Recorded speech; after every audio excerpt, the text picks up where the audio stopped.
What's up, Nitro Nation? Now, looking at that, and then looking at this, compared to that, this is a Camry, which is not bad, pretty nice, old school. That's a Lexus. Elliott Boots, I think he finished third in the world, third or fourth, top 5 in the world. I've been watching a lot of Mike Craddock, his mechanics videos, because they run Reds, and since I own a Reds, who better than to watch than some pros and how they maintain and check and you know, just upkeep on motors, which is basically kind of what I want to hit on. Again, this is when you get into next level motors that are getting modified motors. A lot of I don't want to say more responsibility, but it's just a different level of everything, man. You really want to check your motors.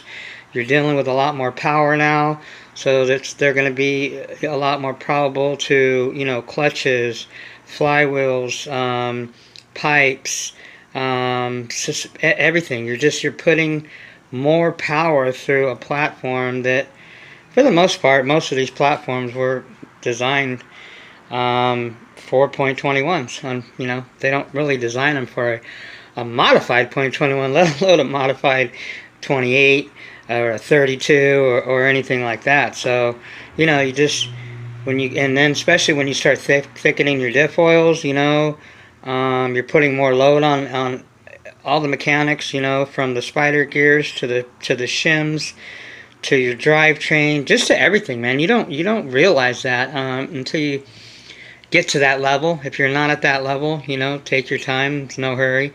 Took me almost 3 years now to get into modifieds, and I can remember Mr. Za was when he knew that I was getting a Nova Rossi, my 28.8 Rex Legend, which you know, is my stock Rex Legend here. He was trying to, you know, kind of persuade me to get into modifieds, because he was obviously into modifieds at that time. But, you know, I was still new, so, I mean, I wanted to take it slow, and I wasn't in no hurry, and I really wasn't ready, you know. I mean, are you ever ready? I don't know, but, you know, like I said, there's a lot more responsibility. You got to protect your investment. You're investing more money. It can cost you more money if you don't keep, and that's the biggest thing, man. If you don't upkeep and maintain and check your shit, then it's going to cost you more money than it really should. I get that a lot from people. It's nitro. I want to do nitro. I thought about it, but it's too. I used to think that too. It's too expensive. Well, yes and no. Yes, it can be. I've put thousands of dollars into this in the last few months, but it doesn't have to be. You know, I mean, if you really look around, you can find platforms. I don't think I know I haven't. All these sick whips that I have, nothing like, obviously, like that Kyosho. None of them are brand new. I run a used car dealership, but all my shit's, you know, it's new to me, but used to anybody else. And I was always told, everything is, no matter if it's used or not, if you've never used it and you've never owned it and you never had it, guess what? It's brand new. And I always believe that philosophy. So anyway, I mean, I'm watching, Mike Craddock. I've been watching his videos on taking care and maintaining your motor. That's why I've been, checking my Novorossi and my Reds. I haven't pulled the Pico and broke it down yet. That'll be next on the list. And as I run them and break them in and I'm getting, more fuel through them, I just kind of want to check them, and just make sure that everything's cool. And, I know one thing that he mentions, you can tell by looking at your motor if you're running too lean, you're running too rich. You don't want to run too lean, you don't want to run too rich when you're breaking them in. But you do want to build carbon on your pistons, on your sleeve, because especially when you're breaking them in, because when that motor gets hot or maybe overheats, which I've had that happen plenty of times, and that carbon will burn off instead of your aluminum and eventually destroying your motor. So I used to think carbon was a bad thing. You don't want a ton of carbon, but you want carbon buildup. It's good to get a nice coating of carbon buildup. Also, you're looking for rust in your cranks and stuff. That tells you that even using Aptarun oil, it doesn't matter. If you get shitty fuel that's got too much water added to it, then it'll leave rust deposits in your crank. And I found from certain fuels, O'Donnell's, even VP, that it'll leave deposits, So, I mean, if you're running a fuel and you check your crank and it's got rust buildup, well, you might want to think about changing your fuels. Now, running Byrons and checking motors that had Byrons, that I ran Byrons through it, even though I used an Aptarun oil, I mean, sitting forever, never had a problem with any kind of rust deposits or buildup. So, I mean, everybody knows that Byrons has a lot more caster in it than most motors, which, protects your motor in the long run. It doesn't break down as much. So, anyway, shout out to all my brothers. Roger 111, good video. You touched on the brake thing. The brakes are important because obviously you need to stop, and there's plenty of times when I wish I had an emergency brake when I had something stick on me or whatever and ended up getting a runaway. I've had that happen twice. Last time, my Mugen got away from me a little bit because my switch that I had in there went bad, so I mean I should have checked it. You want to check all those things. You can put most people have fail safes on nitros, but as far as I know, there really isn't a kill switch for a nitro, not like fifth scale, where you have a kill switch. I could be wrong. Maybe there is one out there. I just haven't really heard much about a kill switch on a nitro. All I know is nitro, if your receiver battery loses connection or dies or whatever, your shit is going to lock up the throttle and you're gone. And that's what happened to my Mugen. This Mugen buggy, and hit a wall doing about 60 miles an hour, or at least 40 miles an hour. And that's why I know this thing's tough, because it barely bent the chassis a little bit, and I straightened it out. But I did, I didn't bend any hinge pins. I bent the bottom carrier, front and rear bottom carriers, and I think I bent did I bend a shot? I can't remember what else I bent. But anyway, other than that, I mean, it didn't do really bad damage, and I was very surprised, for this thing should have been destroyed. So that's why I know that thing's a tank. But anyway, the brake thing that Raja did, good job on that. I like learning a lot of things. I'm always learning and always trying to improve myself and get better. And a lot of it's just trial and error. You can watch all the videos you want, but unless you really get out there and run your shit, I hope most people do. There is, like I've mentioned, people that just run their mouth, but they don't run what they have. If you're gonna talk about it, be about it, man. I don't really care to listen to what you might have the great instructional, the great tutoring, the great tips in the world, but if you're not running your shit and I'm not seeing your shit run, and kind of, if you notice on my videos, I mean, I just keep it 100% real. You'll see a flame out because of, I didn't have either the idle right or the bottom end right, or you might see my shit not even idle and just die on me, and you see me do that. I keep my shit real, you know what I mean? I thought about that, you know, hey, I don't want people to see, you know, that, oh, I don't know what I'm doing. I don't know what I'm doing, man. I've only been doing this a few years, 3 years. I'm still a baby. That's why I'm not really jumping into Fiscal as much as I want to, because there's so much to learn. I mean, there's like a lot to learn. There's no way you can learn nitro even in a short period that I have, and I've learned a hell of a lot.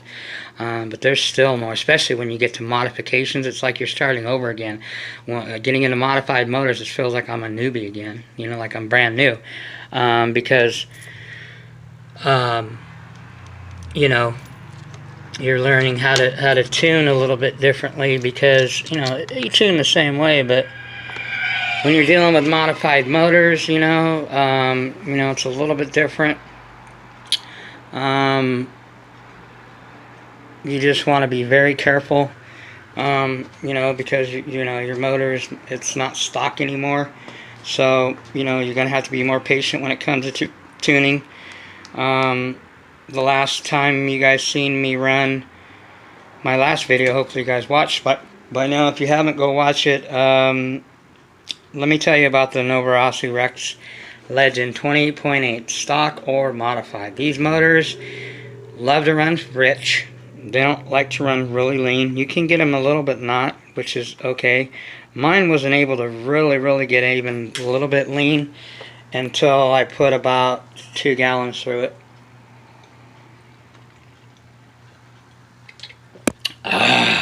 The Rockstar, baby. Gotta have the caffeine when I'm wrenching, especially when I got a lot of wrenching to do.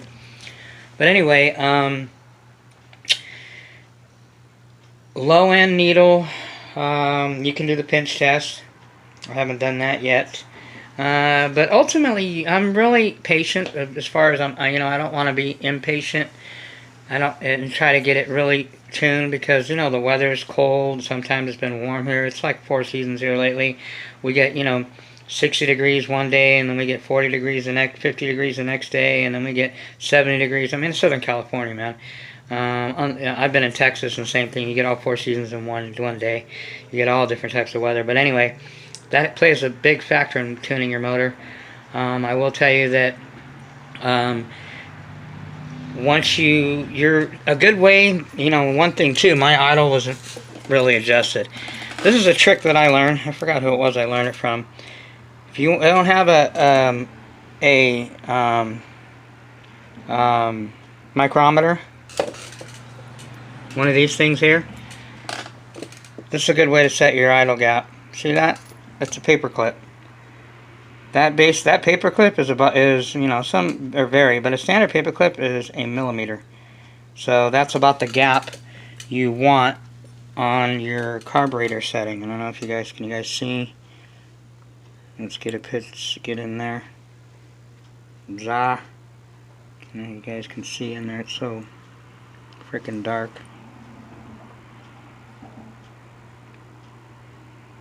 But basically, there you go, right there. I measured it too, that's a millimeter. Usually a good place to start on your low end is flush.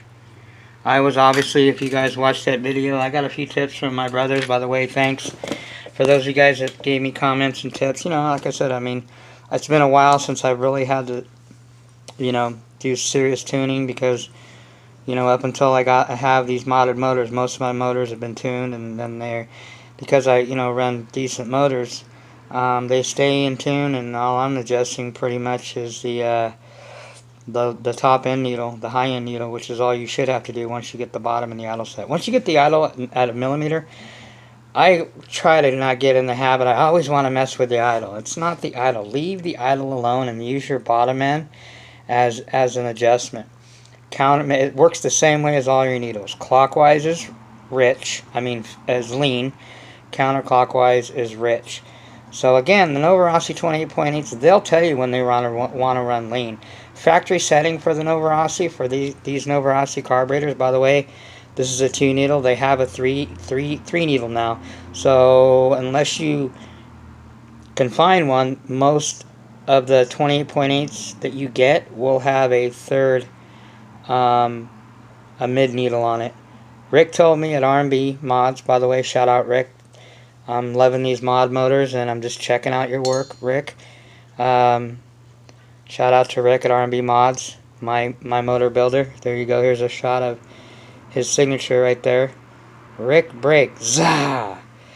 I'll get into a little bit of things that you want to look for, pulling your motors apart. Modified or not, it doesn't matter. This pertains to both. You'll also get a chance to see a little bit of the work that Rick's done. He's done very good work. Very precise, great quality of work. You know, and it helps to have a great quality motor like an Overasi. I know he's probably not too happy with LRPs because it's a lot more work for Rick. He's got to clean up all their mess before he can even do his job, so it kind of sucks. I mean, I have one that he's going to be modifying soon. I'm almost hesitant to maybe clean it up myself. I mean, I have the tools and equipment to do the deburring and smooth out all the rough ports, but I'd rather, you know, just let him do it. I mean, that's his job, and he's a professional. I mean, it just kind of sucks that he has to go. I mean, people that are sending him these LRP motors, he has to clean up all their mistakes and all their garbage before he can even do his work. But anyway, the carburetor, he said on the mid one, leave it alone. Leave it to factory setting. Do not touch it unless you're an expert. That's what those are basically designed for. Like if you're racing and you really know how to dial in mid speed. Adam Drake is the only one that I know really praises and likes him, but he races. Same with Ty Tessman. But you know, these are racers. So I'm taking that it benefits more the racer because you get to dial in your mid.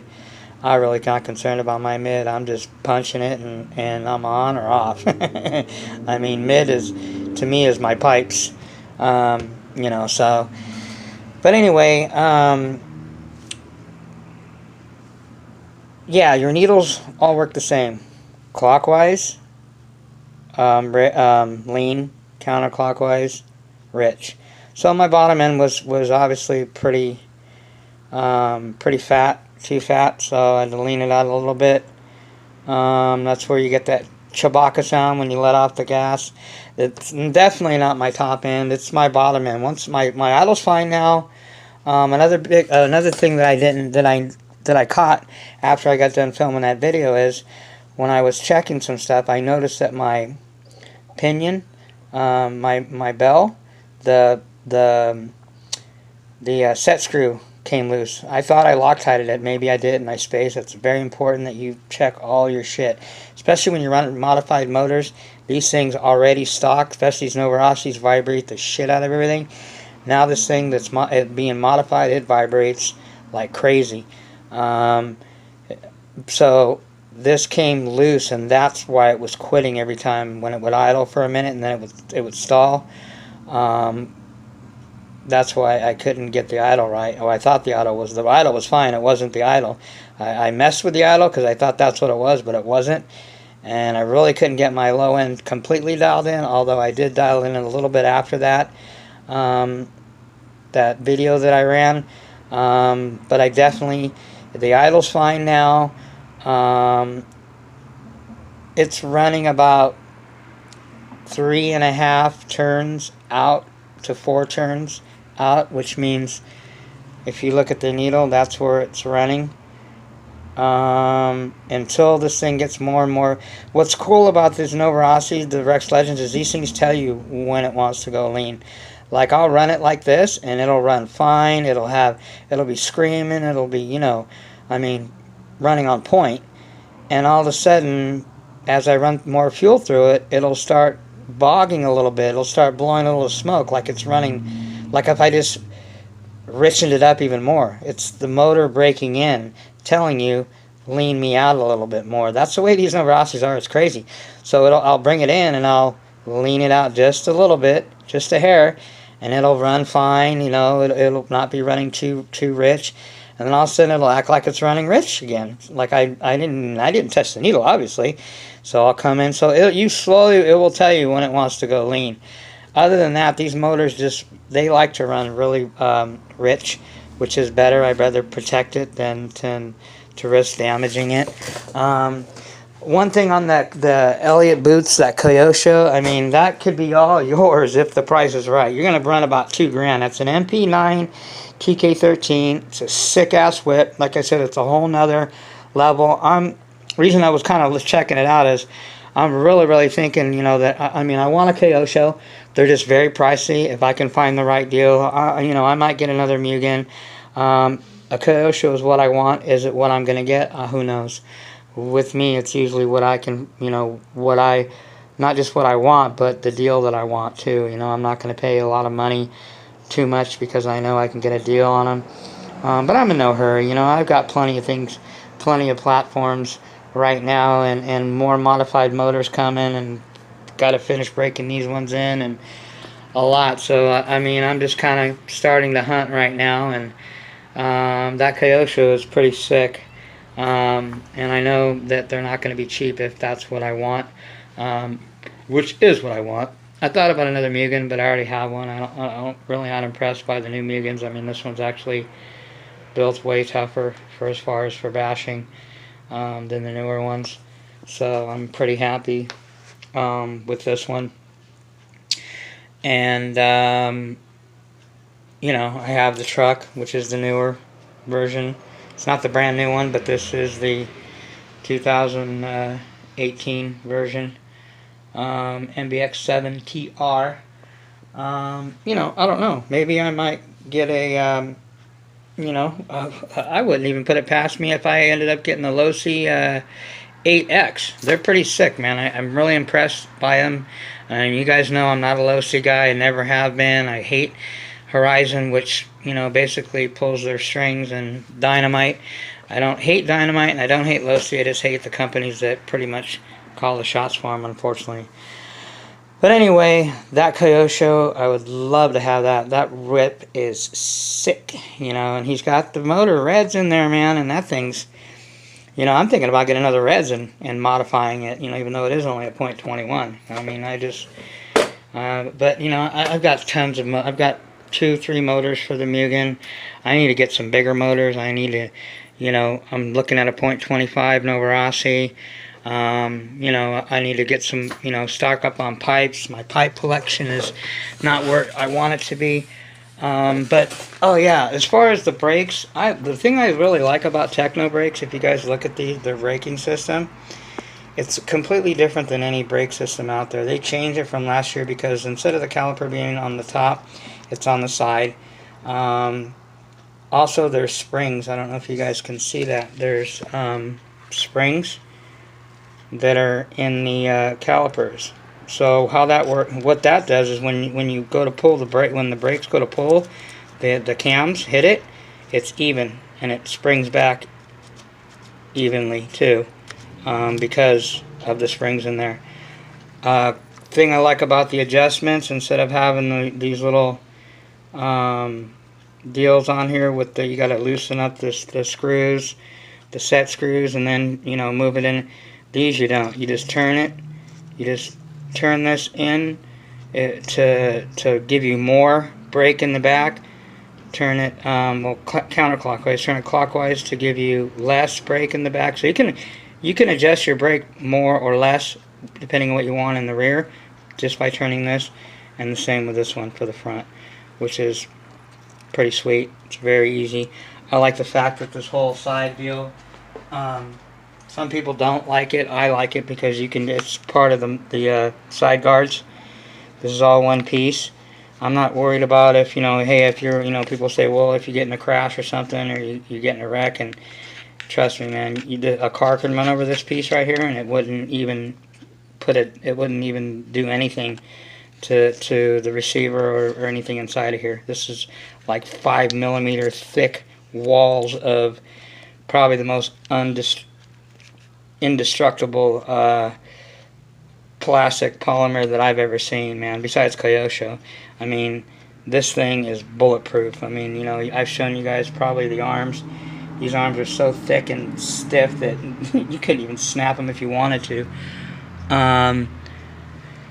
But anyway, I just like it because 6 set screws pull the whole thing off. Even if I didn't you know, if I needed to get to anything in here, all I have to do is pull this off and I can get to all of this without removing my diff. And, you know, I mean, it's just easier to work on, man. I mean, it's pretty cool. So anyway, got the tires cleaned up, got that piece all cleaned up, silicone. Tires all cleaned and arm rolled. I mean, if you guys spend $100 or whatever, which is about what it runs you for 1178 Badlands, Proline Badlands, and the 4-inch DE racing rims, might want to clean them every time you run them. I do. Some guys don't ever clean their tires hardly, man. I laugh at people that sell tires on eBay like, I want to buy your freaking filthy tires. Why don't you try cleaning your shit? You know, that's what kind of gets to me. Maybe, you know, I know I'm really OCD when it comes to cleaning, and probably, I mean, I've seen some guys that clean really well. John cleans very well. Elite cleans very well. Guys like RC Nerd, all the guys that run these cleaning videos, but not to toot my own horn, but they're not like as clean as I am. I'm another level at cleaning. Maybe I should do a video next level. I think I did. I don't know if I did. Next level cleaning, because I'm not playing around. This thing right now, if you look at it, is pretty clean, and it was filthy, packed with mud and dirt and everything after I got done running it. Grass everywhere in it. This thing, I could run it again. It's clean enough right now, but I'm going next level because I've ran this thing 3 times. I've ran about a gallon, almost a gallon through it now. It's time to completely tear it down. I'm going to tear down the shocks. I'm going to pull the diffs apart, check the diff oil. I mean everything, every little nut and bolt. You know, I can already see, and I've cleaned it very well and marinated this thing in silicone, and it still doesn't matter. You'll get rust buildup, and I hate it when I see rust inside my set screws. That shit bugs the hell out of me. I can't stand it. So I will polish them out to get rid of the rust. I will not have rust on my shit. Some people, they don't give a crap. But anyway, so real quick, I only got a couple minutes. I didn't want to run this too long of a video.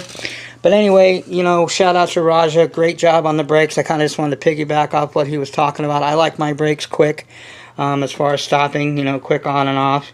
I wanted to kind of show you guys my brake system on the Technos. They were like, I've seen all of them, and those are probably the best brakes that I've ever seen, and that thing will stop on a dime and give you a nickel back. I thought of adjusting it because I've done end over ends because I've hit the brake too much, but I'd rather have more brake or too much brake than not enough brake, and then I have to adjust to how I just barely tap it. So now, once I'm getting used to it, I barely just feather, like barely, just like a hair tap on it, and my shit just like stops instantly. So I'd rather have more stopping power than not enough, because these things, especially with modified motors, when you're flying, you want to be able to hit the brakes quick. But anyway, yeah. So, and another shout out to there's a guy, he knows who he is. I don't know if he's changed his name. I learned how to do shims from this guy, how to do motor shims. I learned a lot, and then he kind of disappeared. I don't know if he's done anything in a long time, but you know who you are, and he's been making comments and helping me out with my tuning and stuff, and so, which is cool, and I, you know, shout out to you. Me and Elite, you know, we talk all the time. You know, maybe John, if you're watching this video, you know, in my private messaging or my box thing, if you want to shoot me your email or your number, or I'll shoot you whatever, man. I mean, you know, I'd love for you to mod one of my motors. You know, John did mention that if I sent him a motor, you know, he would help me out. I mean, I could do it myself, but, you know, I'd love for him to do one, you know, just because he loves that shit. But I don't know if he would actually really, I'm not saying he wouldn't do it, but he's just so busy. I don't want to bombard him with anything right now. If anything, John, when you get back those 6 modified motors, man, I don't know what the hell, you need to buy another bench breaking kit or set. But anyway, real quick, when you're maintaining your vehicle, whether it's you're cleaning or you're tearing it apart, or you're taking care of your tires, or, you know, you're adjusting, you know, your electronics. Like I just got through. I want to show John this because I know he's going to probably see my video.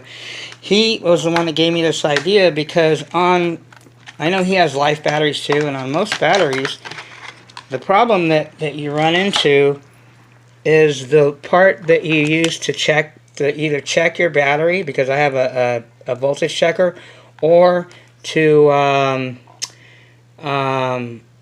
balance your battery, is this plug that comes on the battery.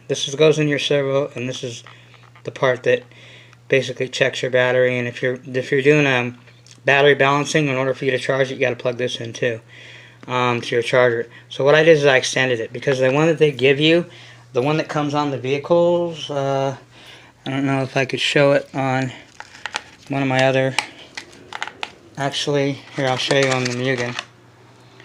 See that? See how short they are? It's a pain in the ass. And I'm the type of person like Mr. Za. I don't like taking, once my batteries, especially, once my batteries are in my vehicle, I don't want to keep pulling my shit out every time to charge my damn battery. That is just a pain in the ass. So I remember he mentioned that he was going to try to set something up and shorten it. So I think I beat him to the punch. So yes, John, it doesn't work. It does work.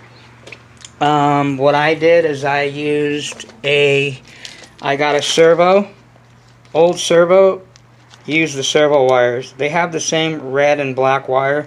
The yellow one takes place of the, I believe it takes place of the blue wire, because on these plugs here, there's black, red, and a blue. There's 3. And whatever you do, or whoever's going to do this, do not pull those pins out of there. They're such a pain in the ass. You got to have almost just do it with a needle, a sewing needle, or a tip of a X-Acto to get those little pins out of there. Pain in the ass. So what I did is I cut it right about here, so I had room to strip the wires. Same thing as I cut it, and then had enough room on the battery to actually, here I'll show you, to actually solder it and everything, and I put heat shrinks in it, and I taped it. So look at that. This thing was about that big. I extended it, so now it's just a lot more easier. I would have to put my charger and lay it on top of my car. Now, it just gives me more room. You can't make, you can if you want. I guess I could have made it a lot longer. I just didn't want to make it too long, and then you got to worry about where you fitting the thing back into your radio box. But anyway, just a little tip if anybody wants to make that longer, because they're just too short. I don't know why the hell they put them so short, unless you just like taking your battery out of your car all the time. I really don't. So this is what I did. I have an extra one because I'm going to do another battery. I'm going to probably do I have a couple more life batteries that I'm going to do.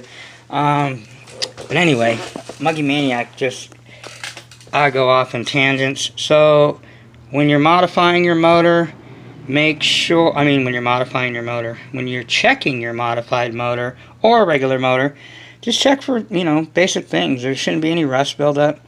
If you're getting rust buildup already, that just means that your fuel has too much water in it. So I wouldn't run that. Whatever fuel it is you're running, that's what you want to run. It's just not good to get rust buildup. Your piston, my piston is, there's no abnormal wear on it. Same thing with the sleeve. I'm looking at Rick's work, really nice work. And you're looking inside a Novorossi 28.8 Rex Legend. This is quality, man. This is what a motor, a quality, well-engineered motor is supposed to look like. This thing, when you take out everything, it's pretty light.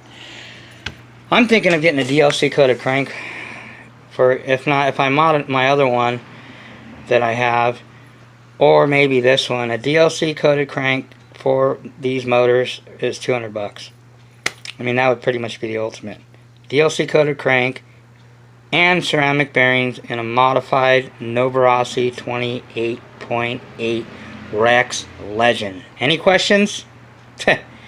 That would be the creme de la creme Italian motor right there. Taking one of these, and I'd love to see the difference that it would make. DLC coated crank, ceramic bearings in a modified Novarossi 28.8. Any questions, people?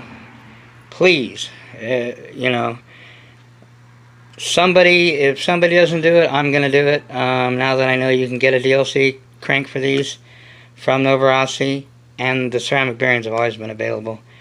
And I'll just get the crank, install it myself, and the ceramic bearings, and see what it does. Maybe I might do that soon. I mean, this thing's still brand new. I've still got more fuel to run through it, but that's something to think about. One to think about, people. So anyway, the Muggy Maniac, you know, hey, if you're going to take, you know, if you're going to go next level on modified motors, go next level on maintaining your motor. Another quick note, be careful with these Novarossi, or any Novarossi motors, because if you guys have ever taken them apart, they don't have hex screws in their back plates or in the cooling fins of the motor. See that? They're screws. See how that one's got a little... Yeah, that's from not using the right screwdriver. That's why it's got that little bit of... See that? Yeah, you do not, I repeat, do not want to strip. If you strip these out, you're fucked. Excuse my language. So, be careful when you're taking those out. Be careful when you're pulling your back plate off. Remember, these pistons, piston has to be up in the sleeve before you pull it out. Otherwise, you'll damage the piston. And yeah, just when you take it apart, be very careful. There's tons of videos on it. Be patient.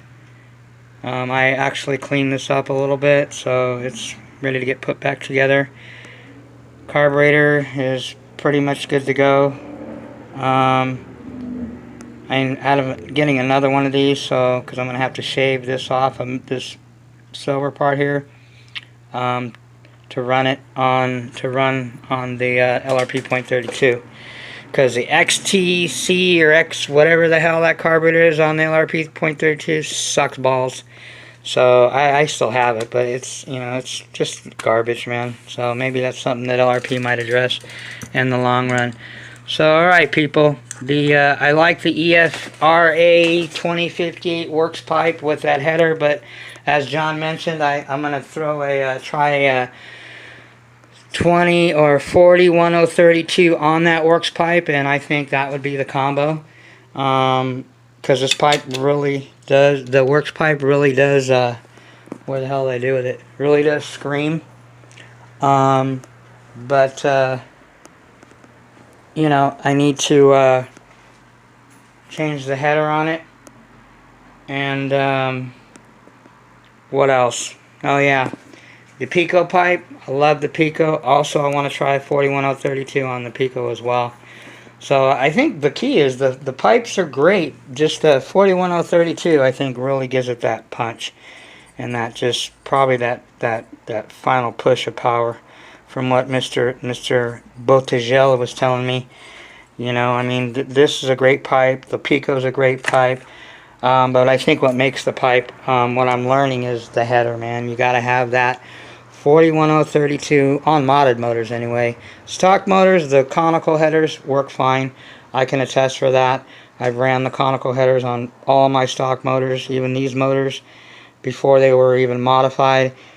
Runs great. But once you go modified, next level, your motor wants just more. You go next level pipes, whether it's a 9886 or 086 or whatever, that 41032 seems like the ticket. So that is the next phase for me, and try to keep up with John on pipes and motors and mods. Not that it's a competition, but I like the same as he likes. That's why we're like brothers from other mothers, man, because gearheads all think alike, most of them anyway. So that's all I got, people. This video ran way too long, but I just wanted to share a few things, what's going on.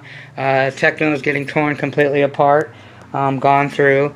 Mugen Buggy is on next, is not next, but is ready to go. Reds is not going anywhere. So we're just going to start messing with pipes, clutches, and get this thing all to where I want it. And it's obviously that motor needs to get more fuel through it. But next on deck will be the Pico .28 P3 7-port modified by R&B Mods. Zah! So I'm just waiting for the actual plug that I should be running in this, which should be here today or tomorrow. AMain's usually pretty quick on that. And I'll see if I can get this baby running out this weekend.